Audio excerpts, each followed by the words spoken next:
Okay, physical training. It's a very, very good question, particularly as you get older. During my experiences with Mad Max, I really learned that you had to be in peak shape to be a stunt rider.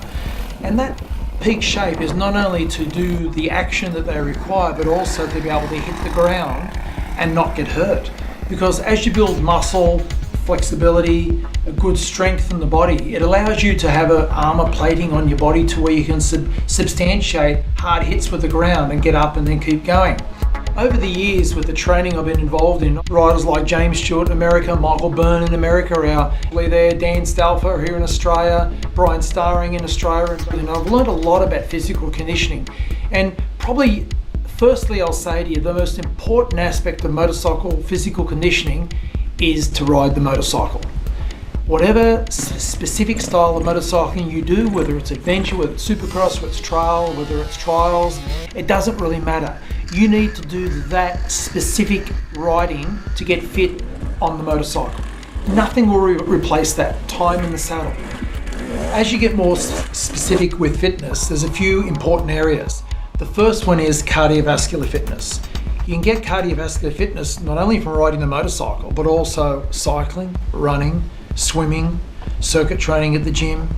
There's so many different ways. Concept 2 rowing an ocean ski, paddleboard, stand up. There's so many ways to get some cardiovascular fitness. And during all of these exercises, there's specific areas that you train. Cycling, of course, your legs. Very, very important to have that. Paddling an ocean ski or a stand-up, that's great for core and your upper body. So there's different areas that you can adjust and use to get overall bike fitness. People say, well, how much training do I need to do? I've got limited time, I've got work, I've got a family, or maybe if you're a bit older, you've lost the family and the work commitments aren't as high, so you've got some more time. So it sort of all depends on what stage of life you're in. As I said, riding motorcycle is most important, but let's look at some specific areas. Let's say we're a runner. You need to run for 20 to 30 minutes. Maybe that run to start with is a walk and a run and build up to run the whole time. Cycling, you need to cycle for probably at least an hour. And it's proven with all forms of cardiovascular exercising that what they call fartlek or intensity training, so where you go for a short time, rest, go hard, have rest, go hard, that's a better way to build your cardiovascular fitness quicker than is to do steady state training. So all of these varieties are out there. There's so many different varieties. And let's not forget flexibility. Getting down on the ground, doing flexibility training, stretching out your tendons, your muscles, your ligaments, getting things more pliable and supple. And for me, not only wearing the right protective gear over the years of the riding that I've had and being fit, but flexibility is something that I've always maintained. And people go, oh, it's a waste of time. Oh, I can't be bothered doing it. There's all sorts of reasons why people don't do flexibility. But just watching the TV at night, you can get down on the carpet and spend half an hour of quality stretching time. Then there's core strength. Having a good link between upper and lower body is critical. Core strength not only is enhanced by doing other forms of exercise like paddling, stand up, concept 2 training, all those different things, but also you can just do specific core training, get down on the ground, core exercise like the plank, sit-ups, different variety. There's so many different types of core exercise to do.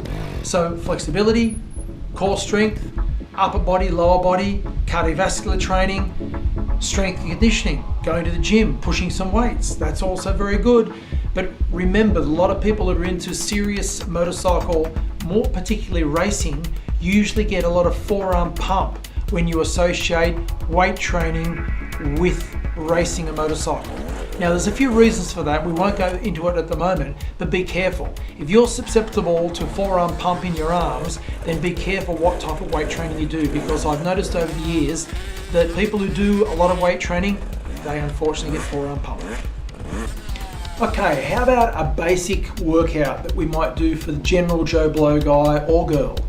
Okay, let's say we have no apparatus. So we're going to run from home, so we need some running shoes and some running gear. So we go for a run. We may start with a walk and then run until we can get up to a run. Like I said, 20 to 30 minutes if we can over that length of time. We might run to a park. You might do some training at the park at the same time, some strength and conditioning training.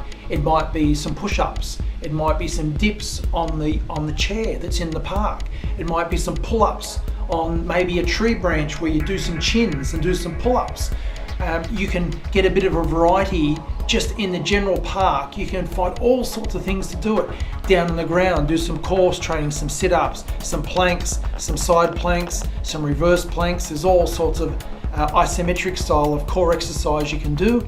Then you might run home, and then always finish with a little bit of stretching, and also when you finish the run, to do some recovery exercises, nice too. Now, recovery exercise is all about moving the blood around the body, getting rid of the lactates that are formed in the muscles, and circulation is all about recovery. So going for a walk, maybe an hour or so after exercise, if you've got the time, or walk it out at the end of your exercise, just walk a little bit, go for a light swim if there's a pool around. But generally I'm talking about no apparatus, so just a walk on the ground is very good, a bit of stretch, and then there's your basic exercise. If you can do that 2-3 times a week, you're going to start to build some cardiovascular fitness. Mix that in with a ride on the weekend on your specific bike that you ride, and you're starting to get to the point where you're going to build fitness level over time. Now, none of this happens quickly. You've got to spend time. And people who jump into exercise thinking they're going to, have great milestones within a couple of weeks, you're kidding yourselves. Seriously kidding yourselves. You've got to spend time. There's no easy way. And that's the message that I first learned when I went to America back in 1980, and in the gym that I went to, that was written on the wall. There's no easy way. And that's stuck in my head ever since. If you want to get anything out of any sport, you've got to put some time in. And if you don't put some time in, then you compromise the situation. You can fall, hurt yourself because you're not fit enough. You may have a brain fade here and there. You're going to get hurt, and you're not going to enjoy what you tip your life into.